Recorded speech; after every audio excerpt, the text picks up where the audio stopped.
Desde la física, el tiempo mide la duración o separación de hechos, en segundos, minutos, horas, días, años. Desde la filosofía, no es tan tangible y no es tan fácil transmitir su definición. Sabemos que hay un pasado, un presente y un futuro. El tiempo no para, Ricardo, pero ¿hacia dónde va? ¿Cómo cambió nuestra percepción del tiempo durante la pandemia? ¿El tiempo es subjetivo? Y por último, ¿cuáles son sus dimensiones? Hoy, en la letra chica, cuestión de tiempo.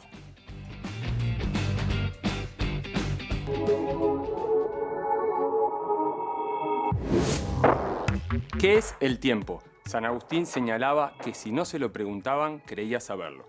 Lo cierto nos dirá que es una experiencia vital que discurre entre un presente que consiste en dejar de ser, el pasado que ya no existe y un futuro que todavía no es. El tiempo es una dimensión que organiza nuestra vida cotidiana y ordena sucesos desde el pasado al presente. E incluso hasta el futuro.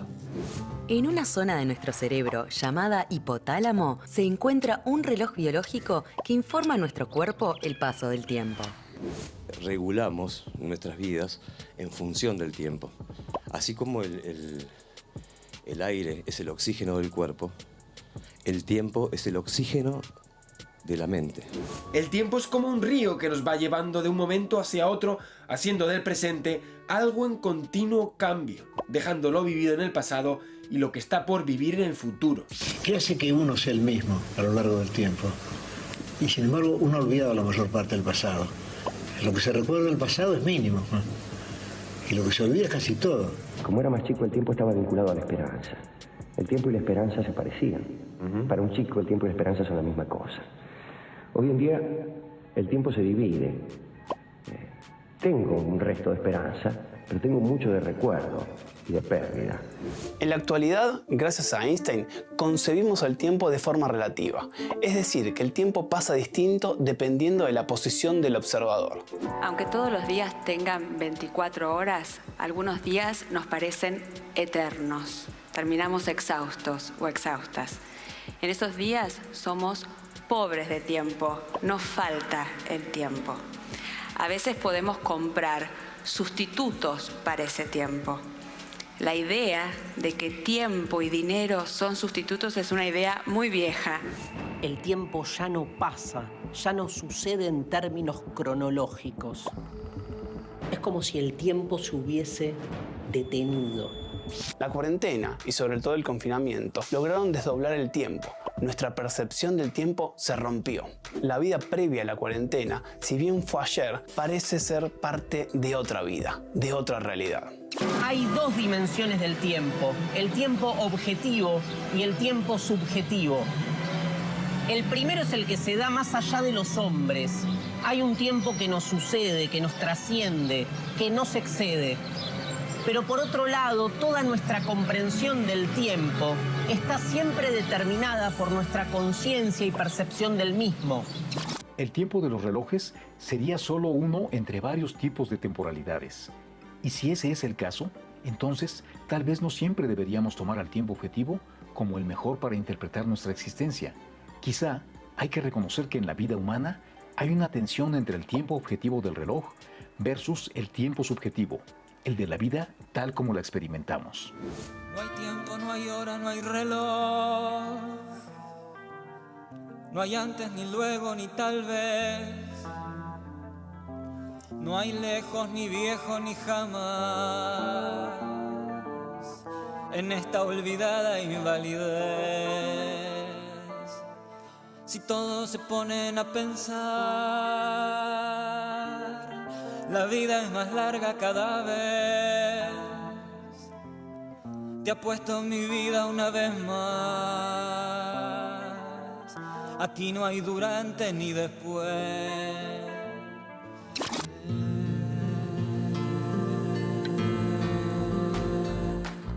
Buenas noches, bienvenidos a una nueva propuesta de La Letra Chica. Para empezar, Diego, recibimos a Denise, ¿te parece muy bien? ¿Cómo andas, Denise? Buenas noches. ¿Qué tal? Buenas noches, ¿cómo andan? Bien, divino. Arrancando escuchando a Cabrera y esta maravillosa canción. La verdad que sí. Bien, vamos a meternos en este tema que es por lo menos interesante y apasionante. Ya hemos estado hablando de algunas cosas y ya nos hemos entusiasmado en escuchar a los que van a participar en este programa. Me acotan acá que San Agustín decía, ¿qué es pues el tiempo? Si nadie me lo pregunta, lo sé, pero si se lo tengo que explicar a alguien, ahí se me complica. El tiempo tiene una definición bien clara para la física, pero para la filosofía, ¿qué es y cómo es su relación con nuestra vida? Bueno, ese es un tema diferente. Y para hablar de esto, le agradecemos una vez más, que siempre está con nosotros y nos apoya. Recibimos al docente de filosofía, Darío Steinsrieder. Darío, bienvenido a La Letra Chica una vez más y muchas gracias por acompañarnos. Por favor, un placer. Bienvenido, Darío. Bien, Darío, Gracias. la primera pregunta sería, ¿la filosofía puede definir qué es el tiempo? Lo que pasa es que, como bien decías vos, la ciencia por ahí tiene la tarea de tratar de definir de manera conceptual de qué se trata el fenómeno del tiempo, y la filosofía lo que hace es pelearse contra las versiones hegemónicas. O sea, me parece que el propósito de la filosofía es mostrar que hay una versión del tiempo que se ha impuesto como única y que hay otras versiones posibles que por algo quedaron afuera. Por eso, cuando hacemos una genealogía de la historia del tiempo, nos encontramos que esta idea del tiempo lineal, que estuvo muy presente en el informe que vi con ustedes, es solo una de las tantas formas de pensar el tiempo, pero no la única. Sin embargo, tiene una fuerza impositiva, se impone como si fuese la única, y la ciencia en ese sentido muchas veces es aliada de esas versiones únicas. La pregunta que nos tenemos que hacer es, ¿a quién le sirve que el tiempo sea un tiempo lineal, productivo, cronológico, secuencialista, irreparable, etcétera, etcétera? ¿No hay una dimensión socioproductiva puesta en juego ahí? ¿A quién le sirve que el tiempo sea medible? ¿Es solo la versión cuantitativa del tiempo la única posible? ¿O hasta qué punto estamos dejando afuera otras formas de relacionarnos con el tiempo que en realidad estarían por fuera de la lógica de la ganancia, de la acumulación, esa vieja idea de perder el tiempo o el tiempo muerto, que es tal vez la peor de las malas palabras que hay en el mundo de la empresa? Denise. Sí, hay como una sensación de que el tiempo no para. Hay canciones, hay novelas al respecto, poesía, etcétera, y todo el tiempo tenemos como una sensación de que todo sigue y que todo pasa como imparable a nuestro alrededor. Y nosotros también, de alguna manera, seguimos avanzando con el tiempo. ¿Es así? ¿El tiempo no para? Es que justamente lo que estoy planteando es que se puede tener una lectura no cuantitativa del tiempo pensándolo únicamente en términos lineales y secuenciales. Esto significa pensar al tiempo más en términos cualitativos que cuantitativos. El tiempo no para, salvo cuando lo interrumpís en situaciones en las que no estás pendiente de su medición. O sea, es obvio que científicamente hablando no podemos detener el tiempo, pero cuando estás en una situación conectada con lo que estás viviendo, no estás pendiente del celular, del reloj, y hay como una especie de parate del tiempo, si querés más poético. Pero ¿quién dice que esa dimensión poética no es una dimensión a tener en cuenta a la hora de explicar el tiempo?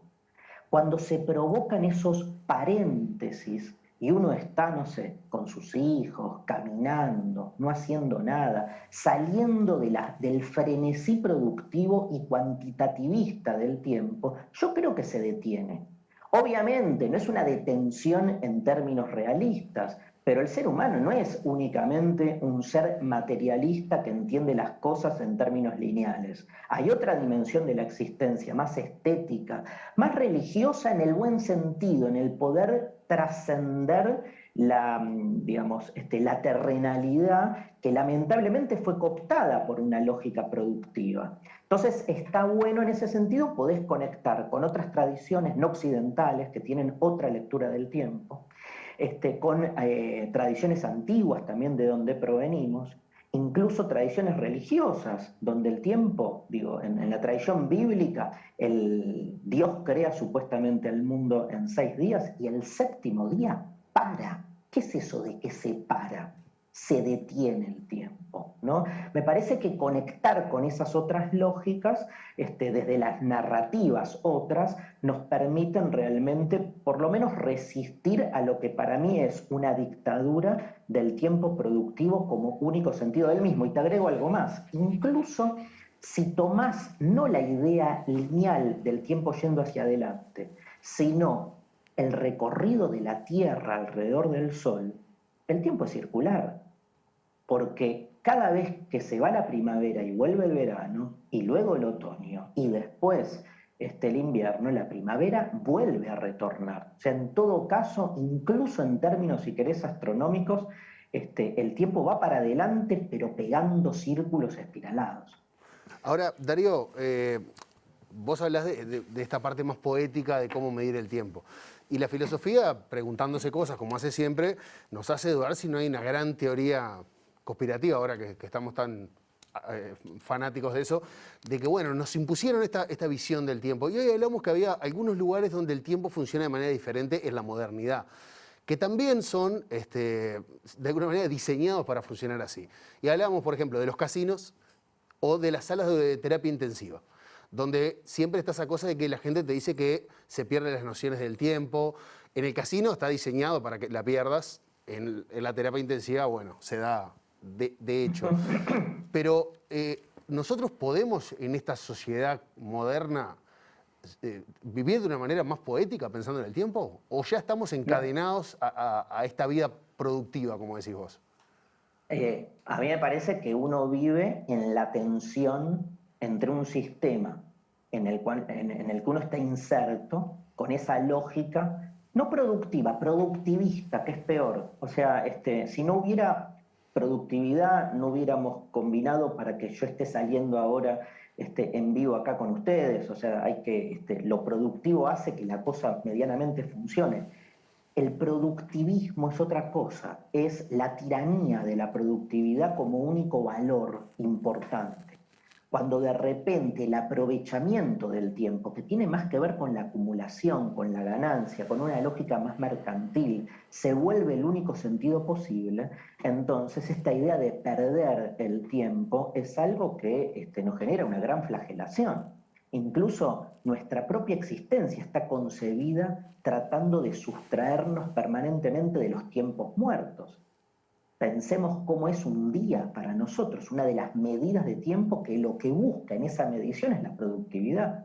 Nos levantamos con un despertador, calculamos el tiempo de la ducha, del desayuno, del transporte, el tiempo de trabajo. Toda nuestra existencia está medida como en una gran cadena de montaje que lo que genera al final de cada día es justamente la lógica de la productividad. Ahora, vinimos a este mundo a ser productivos ya desde el momento en que hay un hecho temporal inexplicable, que es que de la nada irrumpimos. Y cuando más o menos nos vamos dando cuenta para qué estamos, nos llega el final de nuestro tiempo, que no es el final del tiempo, sino de nuestro tiempo. Imagínate que esa lógica de la productividad a mí me hace agua. Entonces, apropiémonos de esta pérdida del tiempo como una forma también de pelearse contra esa lógica de la productividad. Si vos me decís, ¿hay posibilidad de revolucionar todo? Mira, hay un texto de Giorgio Agamben que se llama Infancia e Historia, que dice esta frase bien tonta, pero dice, no hay revolución que pueda darse si no comienza con una revolución en nuestra concepción del tiempo. Mientras sigamos pensando la concepción del tiempo como la pensamos, hay algo de este mundo en el que estamos inmersos que va para el mismo lugar. Me quedé con eso que estabas diciendo de tiempo muerto y tiempo de productividad, como decías tú. Deberíamos según lo que nos planteás, aprender a que hay un tiempo productivo y ese tiempo productivo es el tiempo que perdemos y que no lo utilizamos objetivamente para la construcción de cosas? Claro, a mí me interesa el tiempo improductivo, ¿no? La filosofía básicamente es una demora del pensamiento. O sea, imagínate si pusieran a la filosofía a hacerse cargo de los grandes problemas del mundo. No daríamos un paso, porque lo que hace es básicamente detener con sus preguntas, sus contradicciones, generar una demora del pensamiento. La demora, no como en el sentido de llegar tarde, ¿no? Hegel decía, famosa idea de que la filosofía siempre llega tarde, ¿no? ¿Pero por qué? Porque el mundo va demasiado rápido. Ahora, esa rapidez no es natural. O sea, obvio que hay un tiempo que se va dando, lo que ustedes en el informe llamaron el tiempo objetivo, pero nuestra experiencia del tiempo siempre es subjetiva. Y lo que importa es de qué modo le damos sentido a esa experiencia del tiempo. Con la pandemia, algo de esa experiencia del tiempo se ha medio desquiciado un poco también, ¿no? Yo siempre recuerdo ese momento en que Hamlet, en la obra de Shakespeare, se encuentra con el fantasma de su padre muerto, que viene y le clama por la venganza, y Hamlet, cuando lo ve, tira esta frase fascinante que es: el tiempo está fuera de quicio, dice él. O sea, si hay fantasmas pululando, hay algo de nuestro orden supuestamente natural que se distiende.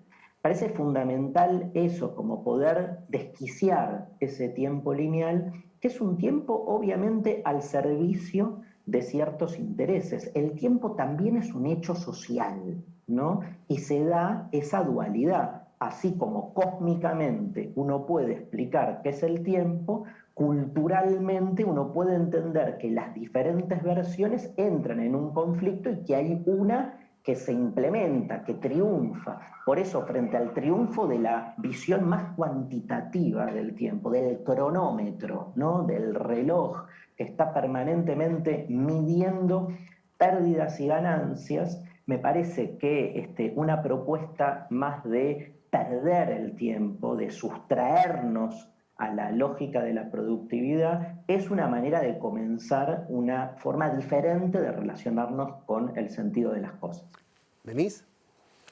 Sí, estás hablando de la productividad y en realidad cuando trabajamos y básicamente cuando lo que vendemos es nuestro tiempo y nuestro cuerpo. ¿Hay algo más valioso que el tiempo? ¿O por qué hemos decidido vender nuestro tiempo a lo largo de la historia? Sí, no, bueno, vos está claro, Denise, que no decidimos nosotros en la lógica de del intercambio mercantil, nos contratan nuestro tiempo de trabajo, que es básicamente una unidad que sirve para medir nuestra fuerza de trabajo, ¿no? Entonces no es una decisión que tomamos, es aquello en lo que estamos insertos. Por eso cuando Agamben dice que una revolución tiene que empezar por ahí, es porque evidentemente hay algo que se desquicia a otro nivel. Básicamente el éxito de un sistema de acumulación tiene que ver con el aprovechamiento de los tiempos. Entonces, de alguna manera una cultura del ocio, no en el sentido del consumo, sino, si querés, más vocacional, ¿no? De poder conectar. Vamos a jugar más fuerte, Denise, a jugar con lo improductivo de la existencia, hace temblar al sistema. Cuando uno empieza a pensar hasta qué punto, digamos, el sentido de lo que hacemos no necesariamente está valorado por la productividad, sino al revés, por aquello que en principio parece improductivo. Además tenés el susto de tener que vértelas vos con una búsqueda distinta, porque estamos totalmente como seteados en que parecería que el único valor posible a perseguir es el de ser productivos. ¿Productivos para qué? O sea, ¿cuál es la productividad que perseguimos en una vida finita que en cualquier momento se acaba? Fuiste productiva y aprovechaste el tiempo toda tu vida ¿Para qué? Un aprovechamiento en términos de recursos, de acumulación, de expansión, cuando en definitiva morir, que es el final de nuestro tiempo, nos morimos todos, ¿no? Entonces me parece que ahí, si uno empieza a generar estas interrupciones al tiempo cuantitativo, se encuentra poéticamente, pero desde una política de la poesía, no desde la poesía como un hecho ingenuo, con una relación diferente con esas horas que transcurren. Poder conectar desde otro lugar. Por ejemplo, una forma de resistencia al tiempo productivo es salir a bancar el aburrimiento.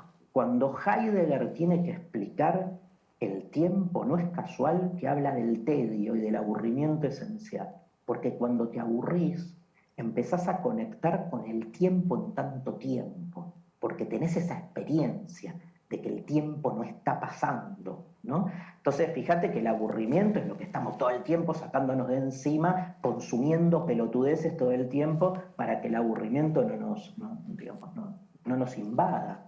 Ahora, imagínatelo al revés, salir a bancar el aburrimiento diciendo, a ver, ¿qué otra zona me habilita ese aburrimiento de todos esos estímulos que permanentemente están haciendo que no seamos conscientes de estar viviendo el tiempo presente? Lo mismo en nuestra relación con el pasado, con el futuro. Me parece un tema clave esto para cambiar la cabeza de manera como revolucionaria. Ahora, Darío, te voy a ser honesto. Van 20 minutos de programa. Yo tengo una angustia arriba, Ricardo.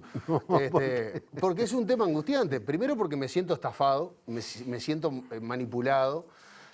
Siento que desde hace muchísimos años venimos siendo usados por este productivismo que vos decís y que de alguna manera, como es más fácil, nos dejamos. Porque que nos digan qué tenemos que hacer y cuánto tiempo tiene que durar, de alguna manera es una guía que nos facilita la vida, por decirlo de alguna manera. Pero cuando uno lo ve desde la filosofía, que como vos decís a veces llega tarde, estamos haciendo cosas totalmente enajenados. O sea, si uno realmente termina el día y mira lo que hizo en un día, es de loco lo que hacemos. O sea, no está bueno.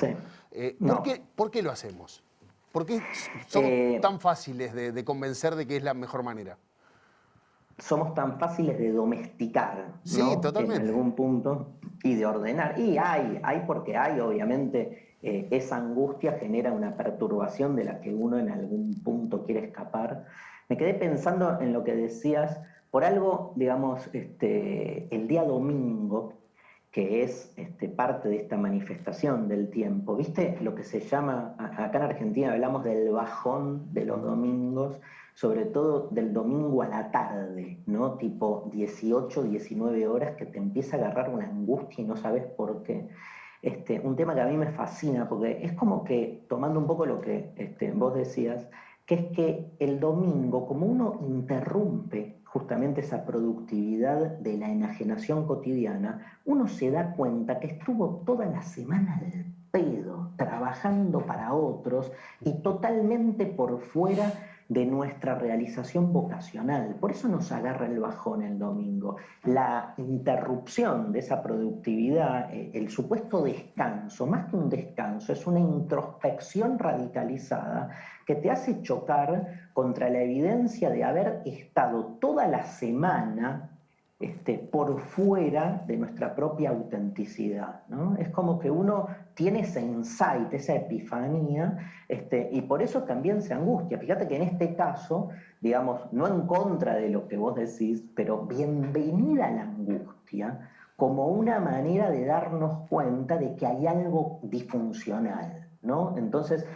nuestra sociedad del rendimiento, esa categoría de Byung-Chul Han, exige todo el tiempo de nosotros convertir a la angustia, al aburrimiento, en patologías, ¿viste? En problemas a ser tratados, cuando son experiencias existenciales que en algún punto también nos pueden liberar de esa especie de tiranía del tiempo productivo. Yo me quedé pensando en un elemento que vos estabas manejando hoy cuando era el tema del aburrimiento y del ocio, ¿no? Sí. Una sociedad ideal hacia la que pudiéramos avanzar sería una sociedad en la cual tendríamos muchísimo ocio. y tendríamos Sí. que tener la capacidad de poder disfrutar de ese ocio. Se supone que el mundo ya está en condiciones de producir todo lo necesario para que el mundo entero viva, y por lo tanto tendríamos que tener una gran capacidad de ocio. ¿Es así? Digo, te lo pregunto. Salvo, me quedo pensando, salvo que el ocio esté siendo también producido por el mismo sistema mercantil que necesita para tenernos productivos que exista un ocio que nos calme, ¿viste? El ocio más, cambia una palabra, una letra nada más, el ocio como opio, en el sentido en que Marx, por ejemplo, definía a la religión como el opio del pueblo. ¿Cuáles son esos opios que hoy están existiendo como para que uno de algún modo quede ahí narcotizado al interior de un sistema de enajenación? A veces el ocio no es más que estar al interior de una rueda donde uno consume en realidad lo que resulta necesario para que nuestros cuerpos, como decía Denise, tal vez el lugar de mayor expresión de la búsqueda de disciplinamiento del ser humano, para que nuestros cuerpos puedan recuperar sus fuerzas y ser productivos al día siguiente. Si el ocio no es más que eso, no es más que un alivio para volver a ser productivos al otro día, entonces hay que romper todo, no solo el tiempo productivo, sino el ocio que le es funcional. Yo en este sentido voy a una cuestión mucho más básica, que es salirse por ahí de esa dialéctica entre el ocio y lo productivo y pensar por fuera de la lógica de la ganancia, de la productividad en general. Pensemos por un minuto un montón de diferentes acontecimientos que podemos crear en nuestra vida de modo improductivo, ¿no? Perder el tiempo, animémonos a perder el tiempo, no les quepa duda que perdiéndonos al tiempo vamos a encontrarnos a nosotros mismos. Denise, la última. Sí, parece por todo lo que estamos hablando y también por el miedo a la propia muerte, que detener el tiempo es una de las cosas que nos gustaría hacer o que sería algo así como utópico, de alguna manera para eso, para trascender a la muerte o para de alguna manera evitarla. Y en realidad también hay otra cosa que pasa, es que el mundo del consumo y el avance del tiempo significa también el deterioro del cuerpo, un deterioro que es funcional y orgánico, pero que también es estético. Y hay mucho de luchar contra ese avance visible del tiempo, por decirlo de alguna manera. ¿Es eso una forma de luchar contra la muerte? ¿La cuestión de tapar lo estético del paso del tiempo? Sí, sí. Lo que pasa es que vos estás ligando ahí, obvio, el paso del tiempo a lo que llamamos en general la decrepitud del cuerpo, ¿no? Digamos, porque una cosa es el paso del tiempo y otra cosa es nuestro propio tiempo, digamos, que es el gran problema. Me vuelvo más metafísico en esto, volviendo a San Agustín, que es tratar de definir qué es el presente, ¿no? Porque el presente es absolutamente indefinible. Agustín decía, entre sus argumentos más famosos, el pasado no es nada, el futuro tampoco, porque todavía no ha llegado, y el presente es el punto de encuentro entre el pasado y el futuro, o sea, el punto de encuentro entre la nada que ya fue y la nada que todavía no está siendo. O sea, entre la nada y la nada se da este presente que obviamente tampoco es nada, porque es cierto que el presente se nos está siempre yendo, no podemos detenerlo al presente. Entonces se crea la categoría de la eternidad, que es la idea de poder pensar, como un poco planteas vos, lo otro del tiempo, no sé si deteniéndolo, sino de un modo trascendiéndolo, ¿no? Se supone que existiría algo así como lo afuera del tiempo, donde el tiempo no transcurriría, ¿no? Esa es como, hay dos grandes definiciones de eternidad, la que piensa a la eternidad por fuera del tiempo y la que piensa el tiempo como algo infinito, o sea, como que siempre hubo tiempo y nunca terminará de haberlo, pero el tiempo va de algún modo transcurriendo, ¿no? Creo que en ese sentido, puesto para terminar en uno, la sensación que uno tiene que el paso del tiempo obviamente va cambiando nuestro cuerpo, lo va cambiando. De nuevo, hay una cuestión estética, pero también productiva. O sea, el gran miedo a la vejez tiene que ver, entre otras cosas, con nuestra salida del mundo productivo. Y el gran rechazo y discriminación a la gente grande tiene que ver con que ya no es puesta su fuerza de energía en la maquinaria del trabajo. Entonces, lo que después adornamos como un problema estético es en el fondo un problema productivo. Y me parece fascinante esa edad, la llamada vejez. Hay mucha discusión acerca de los adultos mayores, de cómo denominarlo, porque de algún modo esa salida de la productividad, que puede ser vista, como decía antes, como una discriminación, puede reconvertirse en una oportunidad. Ya no me quieren en la maquinaria productiva. Ok, me relaciono de otra manera con el sentido. Reivindiquemos tanto la niñez como la vejez, como modos de estar fuera del sistema productivo y por lo tanto pensar una experiencia diferente del tiempo. Darío, nos quedamos sin tiempo. Y ahí metí un poco de... Era obvio. Se venía. Darío, se venía. Si me permitís, quiero invitar a los que nos estén viendo, porque en julio arranca un nuevo curso de Darío que se llama La Filosofía del Tiempo, precisamente. Son 4 clases por streaming y se puede anotar gente de todo el mundo, obviamente, más que invitados los de Uruguay. El martes 6 de julio, el 13, el 20 y el 27 a las 8 de la noche. Y pueden adquirir el acceso en entradas.ccconex.org. Así que quedan todos invitados. Supongo que vas a estar hablando y profundizando sobre esto que estuvimos hablando hoy. Tal cual. Son 4 clases de 2 horas. Acabamos de terminar un curso sobre el amor. Muchísima gente de Uruguay presente, así que bueno, invitados en julio al curso sobre el tiempo. Gracias. Gracias. Muchísimas gracias, Darío. Que pases muy bien. Y bueno, ya te vamos a convocar de vuelta, ¿no? No te creas que te vamos a salvar.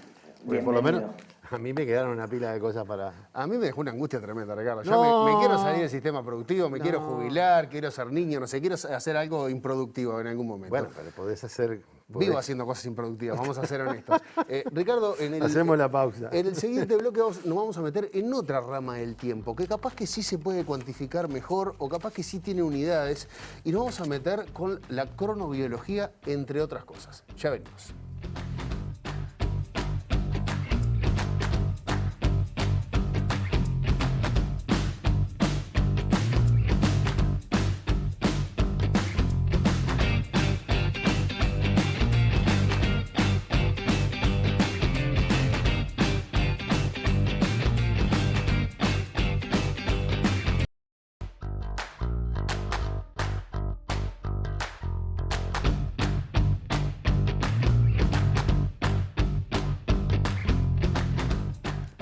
Y todas estamos influidos por el tiempo. En el día o en la noche, diferentes estaciones del año, realizamos más o menos ciertas actividades. ¿Qué es el tiempo biológico y cómo es nuestra percepción sobre el mismo? Para conversar sobre esto vamos a recibir a la médica, doctora en Ciencias Biológicas, Ana Silva. Ana, bienvenida. Buenas noches. Un placer que estés con nosotros. Encantada de estar acá. Ana además es encargada del Laboratorio de Neurociencias de la Facultad de Ciencias, presidenta de la Sociedad de Neurociencias de Uruguay y coordinadora del Grupo de Investigación Cronobiología. Bueno, para empezar, Ana, ¿desde cuándo, y ya empezamos con unidades de medición, ¿desde cuándo medimos el tiempo? Bueno, está muy bueno. Yo escuchaba a Darío y el bloque anterior y disfrutaba como cambio, ¿no?, de perspectiva que vamos a tener en el segundo bloque y en ese enfoque súper distinto desde esta perspectiva biológica en la cual por supuesto que el tiempo no es una construcción humana y tampoco somos los humanos los únicos que medimos el tiempo, ¿no? Desde esta perspectiva el tiempo tiene como un asiento material, ¿sí? Y todos los seres vivos venimos como munidos con una capacidad para medir el tiempo, con un reloj biológico que tiene una base concreta, material, y que depende, y esto quizás es lo más fascinante y lo que más nos va a llevar a pensar, de la expresión cíclica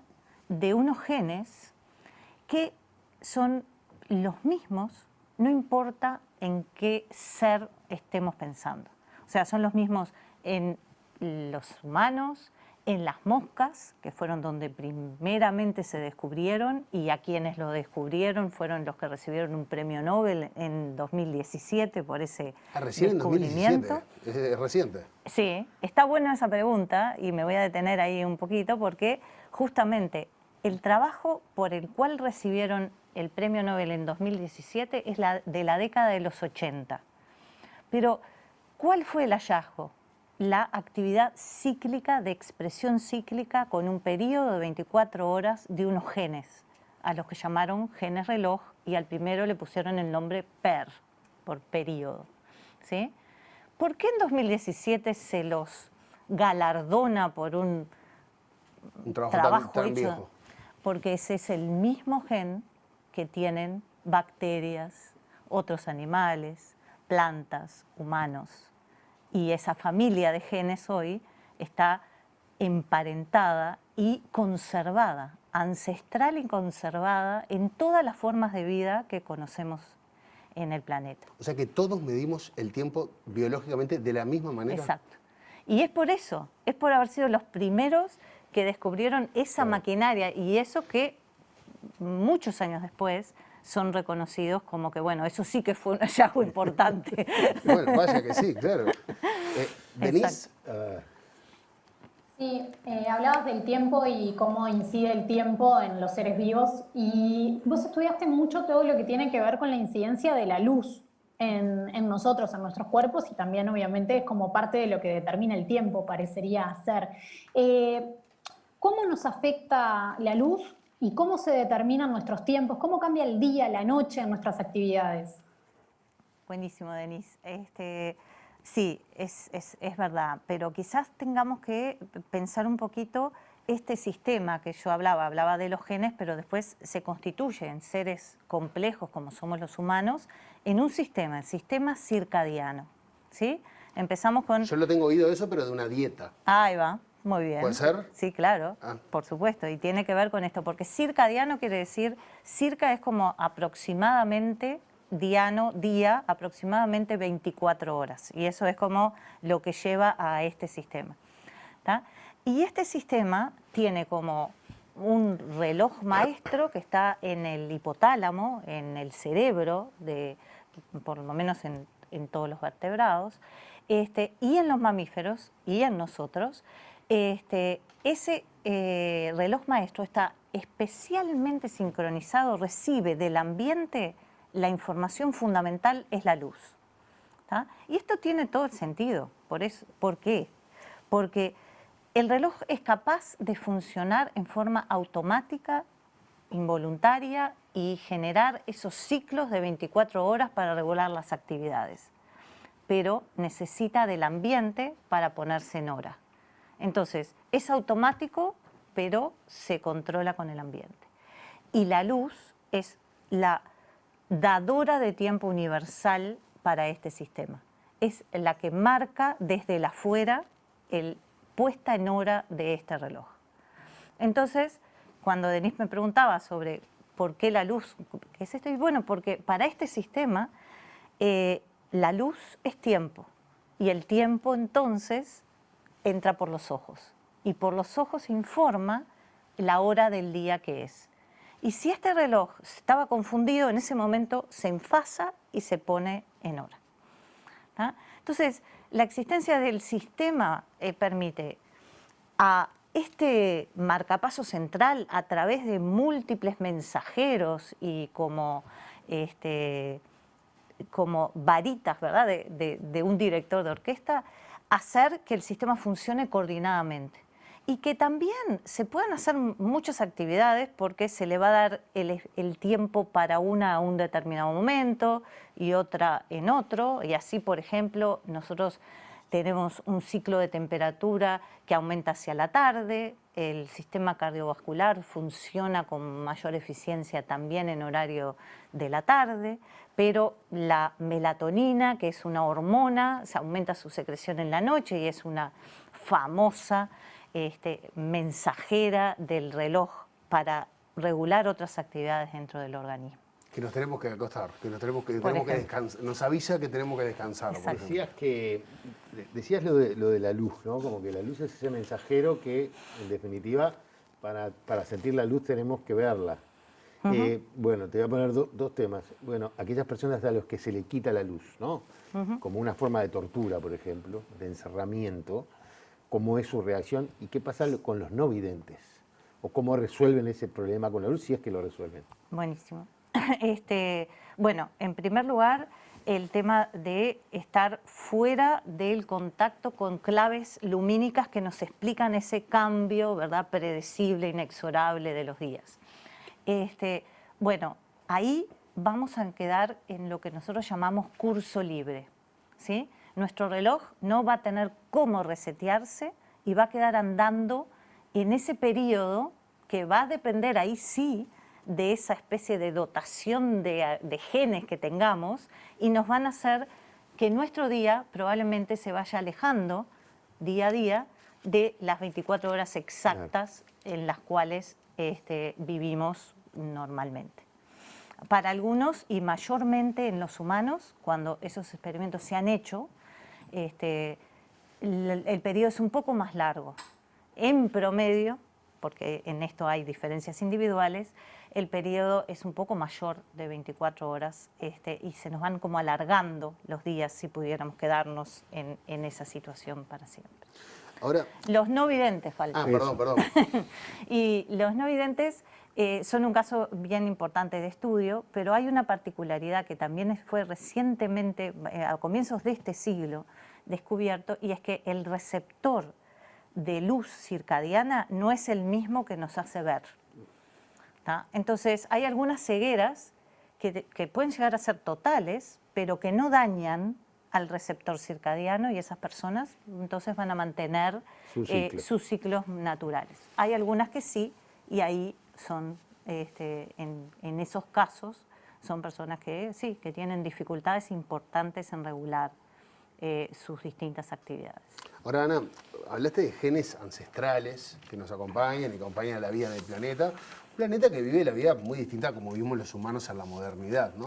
Yo calculo que si algún humano del siglo XV nos ve como vivimos ahora y dice, están locos, ¿qué están haciendo? Están haciendo cualquier cosa. Un ejemplo que me pone acá la producción es que, por ejemplo, podemos acelerar los audios de WhatsApp para escuchar a la gente que hable más rápido, para ir como ahora lo escuchamos como si fueran ardillitas. Pero ¿cómo influye la vida moderna, nuestra modernidad, al tiempo, a nuestro tiempo? Lo tenemos que haber afectado de alguna manera. Sí, así como con estas simples datos de cómo funciona el reloj, yo me imagino que todos podemos entender ese impacto brutal de la modernidad sobre este reloj ancestral que hace miles de millones de años que venía funcionando. Precioso, aparte. Precioso, con una clave predecible, salvo ocasiones muy, muy raras, que estaba confiable. ¿Ah? Y yo lo resumo en dos cosas. Primero, la aparición de días muy diferentes, o sea, los días de trabajo y los días de descanso. Lo hablaba también Darío, ¿no? Sí. El reloj biológico no estaba preparado para eso. Claro. No estaba para que hubiera... le gusta la rutina, le gusta esa predictibilidad que nos permite entonces agendar distintas actividades confiando que viene el otro día y que viene el otro día. Y lo otro muy importante es que jugamos mucho con ese estímulo fundamental para poner en hora el reloj. Se aplanó la diferencia lumínica entre el día y la noche. Ni los días son tan luminosos, ni las noches son tan oscuras. De manera que ese contraste fundamental para que el reloj funcione y entienda de alguna manera que le venga la señal inequívoca, está aplanado. Eso, si lo pensamos así cómo puede, lo confunde, ¿no? Lo tironea y lo confunde.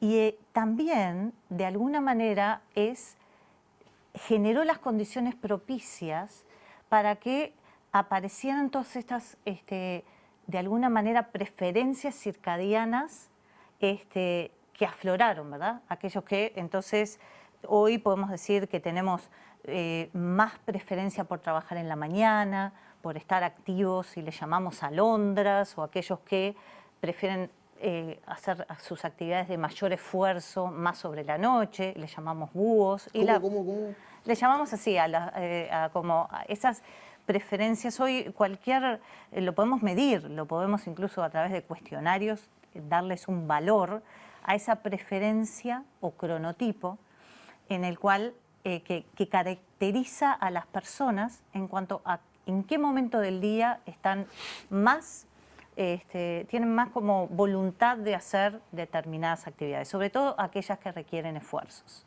O sea que los que lo hacen más temprano son alondras, los que lo hacen más sobre la tarde son búhos. Son búhos. Me encantó. Ricardo, ¿sos? Soy un búho. Bien, yo soy una alondra. Yo soy una alondra. Me gustó mucho eso. Y hay, por supuesto, básicamente un gran universo de gente intermedia, claro, sin una preferencia clara. Denise. Y hablábamos en el bloque anterior sobre el tiempo productivo y cómo hacíamos uso de nuestro tiempo de alguna manera para venderlo. Y parte también de lo que estamos hablando ahora tiene que ver con la influencia de la luz y una especie de temporizador que tenemos entre el día y la noche. Comúnmente en la noche dormimos, aunque hay muchísima gente que trabaja en la noche y de hecho es algo que hasta se paga diferente porque se entiende que de alguna manera repercute sobre la salud. Pensando en lo productivo, ¿podemos decir que dormir es perder el tiempo? Buenísimo. Yo no me voy a negar a contestar desde lo productivo, porque tengo muy claro que desde lo biológico la respuesta es súper clara y dormir no es perder el tiempo. ¿Sí? Pero sabés que es una sensación de la modernidad. Sí, totalmente. Decir, me dormí. No, y no solo eso, lo usamos, ¿verdad? El dormir es una moneda de cambio. Dormimos si podemos. Dormimos cuando no tenemos otra cosa que hacer y terminamos de preparar las viandas para los nenes y la clase para mañana. A muchos nos da culpa decir que estábamos durmiendo. Te llaman por teléfono, ¿estás durmiendo? No, y estabas durmiendo. Sí. Claro. Pero hay datos muy fuertes de eso, ¿no? Por ejemplo, dormimos estas no son estadísticas de Uruguay porque no tenemos esos registros, pero se estima que dormimos más de 1 hora menos por día que hace 100 años. Lo que es muchísimo, ¿sí? En estadísticas recientes de 2018 en Estados Unidos, el 33% de la población adulta duerme menos de 6 horas en los días de trabajo. Y ese valor era del 3% en 1960.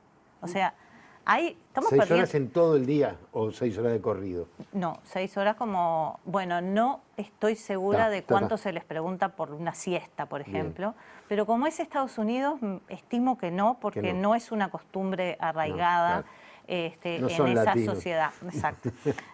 Pero sí, como que 6 horas, menos de eso. 6 horas. Es un valor bastante insuficiente. Sin embargo, quizás si repasamos un poco a nosotros mismos, nos podemos encontrar que en la semana pasada, más de una vez no dormimos 6 horas. Sí, totalmente. Bueno, entonces, dormir es, y claramente como desde la forma en que nosotros lo estudiamos desde la cronobiología, es el ritmo circadiano más conspicuo, más claro, más evidente.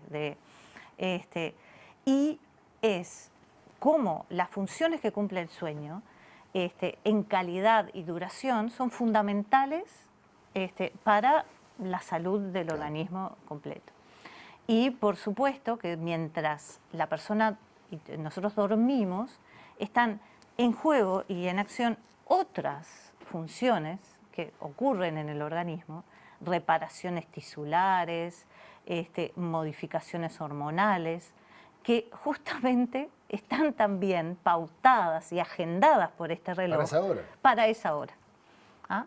Entonces, el sueño suficiente en tiempo y correcto en ubicación es fundamental para una vida saludable. Aclará lo de correcto en su ubicación. Exacto, correcto en ubicación en el sentido de que desde la biología y como asumiéndonos como bichos diurnos, El sueño lo Es debemos nocturno. ubicar en la noche, lo debemos ubicar y debe ser lo suficientemente prolongado como para asegurarnos ese proceso y habilitar que esos otros asuntos que ocurren mientras dormimos tengan suficiente tiempo y también ocurran al horario correcto.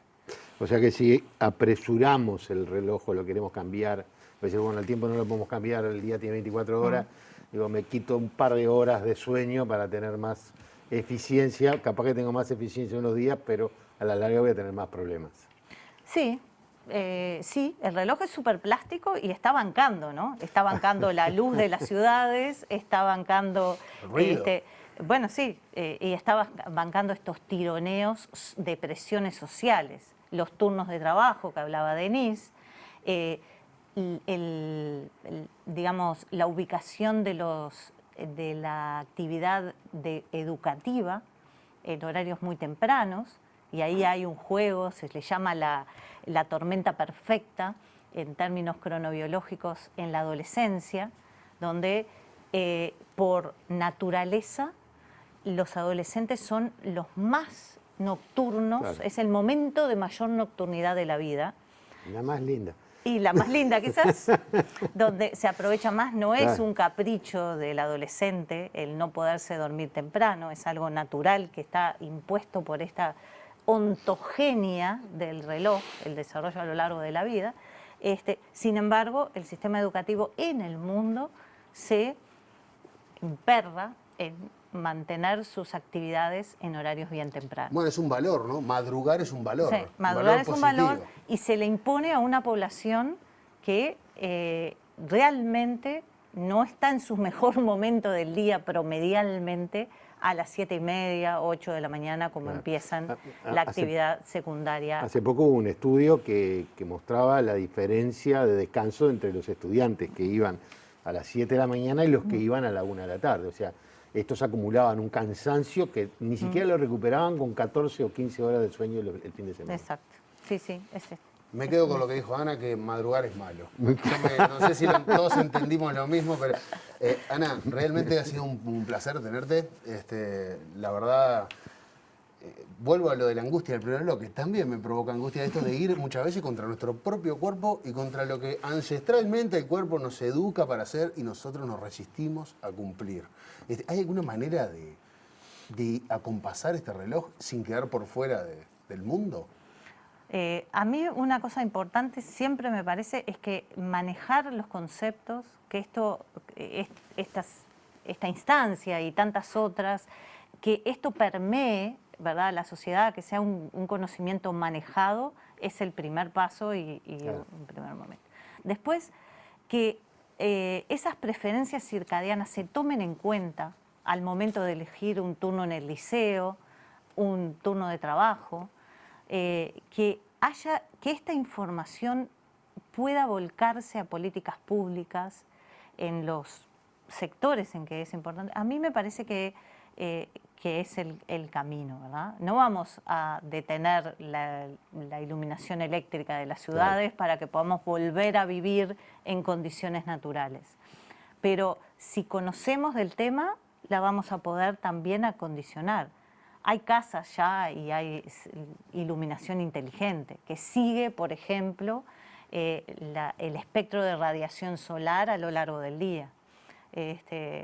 Tenemos un filtro en los celulares para poner en la noche para que la luz no sea la más dañina para nuestro sistema circadiano. Escucho a los pediatras con mucha alegría decir dibujitos en la mañana, libritos en la noche para dormir. Por la luz. Exacto. Entonces, hay cosas y podemos seguir teniendo más evidencias que nutran más consejos y más posibilidades de hacer ajustes en esto. Muchas gracias. Ana. Muchísimas gracias a ustedes. Ya seguimos, ¿no, Diego? Ricardo, si te parece, para cerrar, vamos a hablar de algo que creo que lo tocamos todos los programas de alguna manera, que es la pandemia. ¿Cómo afectó el tiempo a la pandemia o la pandemia al tiempo? Y vamos a recibir a Soledad Castro, escritora, cineasta y periodista cultural. Ya venimos.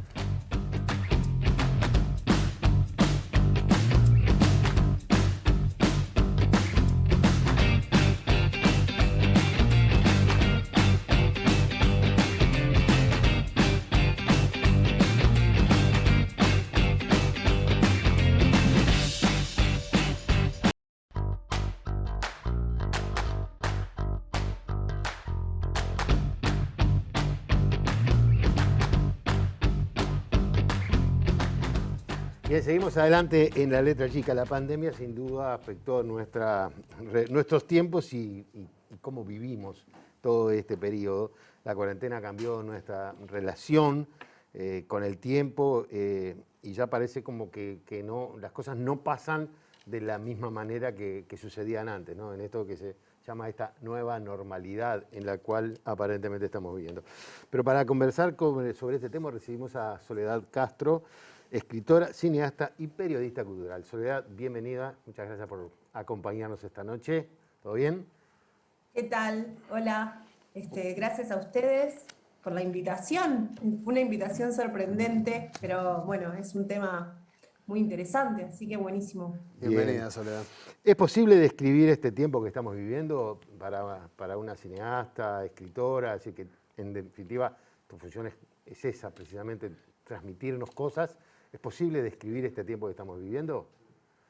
Bueno, yo te diría que como columnista y como periodista cultural es bastante difícil hablar del tiempo que estamos viviendo porque cuando tenés episodios de trauma, ¿no? Como los que estamos viviendo y tanta muerte alrededor y tantas diferencias como, sobre todo una diferencia muy grande como una invasión de ciertas prácticas nuevas en nuestros modos de vida.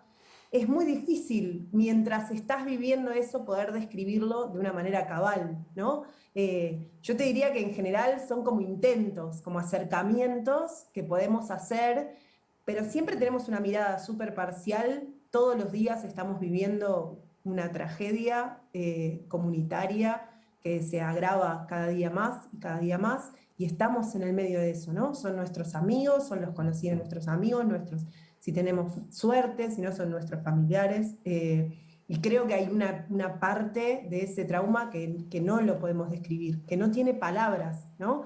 Hay algo de lo que se vive, que no se le puede poner palabras, y que solo la perspectiva del tiempo permite o va a permitir que podamos hablar de eso de una manera cabal, ¿no? Eso es lo que creo. ¿Denise?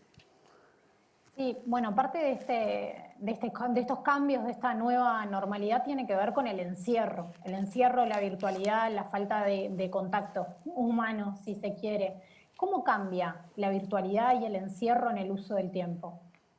Bueno, en un montón de cosas. Yo creo que primero otra periodista y bailarina que se llama Lucía Nasser hablaba justamente hace poquito en una nota de cómo venimos diciendo de alguna manera que perdimos el cuerpo o que en la virtualidad el cuerpo no está.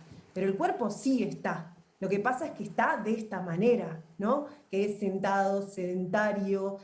Perdimos los traslados, perdimos ese pequeño tiempo de preparación o de descanso entre que llegábamos, que nos llevaba a llegar de un lugar al otro, la preparación del cuerpo, la relación con el clima, la relación con el afuera, ¿no? Esta idea además de la burbuja, de quedarnos en nuestro lugar entre las mismas personas, también afecta de alguna manera el tiempo porque el tiempo se vuelve mucho más previsible y ni que hablar de esto que venían conversando recién, pero cómo pasamos de una cosa a la otra. Yo, por ejemplo, acabo de dar clase y terminé de dar clase en un Zoom y ahora estoy acá conversando con ustedes como si nada hubiera pasado. O sea, no cambio de nada, no cambio de silla, no cambio de software, no cambio de... ¿no? Es como siempre el cuerpo en la misma posición. Y creo que sí hay algo más, no solamente vinculado con el tiempo desde ese lugar, sino con cómo esa posición nos hace pensar el tiempo pasado, por ejemplo, ¿no? Y cómo nos vuelve muy difícil no idealizar el tiempo pasado, ¿no? Si ya nos costaba además a los uruguayos no idealizar el pasado y vivir en el presente, creo que ahora también estamos viviendo un momento donde es muy difícil no sentir nostalgia, ¿no? La nostalgia está directamente relacionada con el tiempo y con la memoria del cuerpo, lo que el cuerpo ha perdido, lo que el cuerpo ya no tiene, ¿no? Esto de los traslados, ¿no?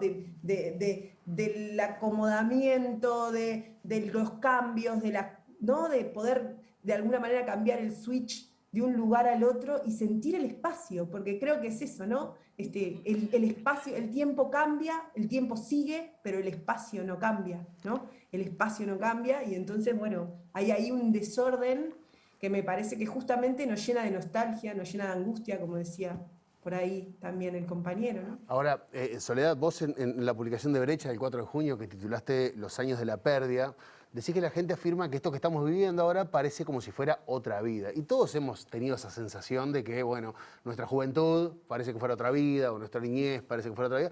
Pero ahora estamos hablando de que esta otra vida fue el año pasado, o sea, hace 2 años, como que de alguna manera, al ser colectivo, al que a todos les pasó lo mismo, tomamos el 2019, por ejemplo, como el pasado, como un pasado al que añoramos, y esta relación compleja con el tiempo puede ser traumática para todos, ¿no?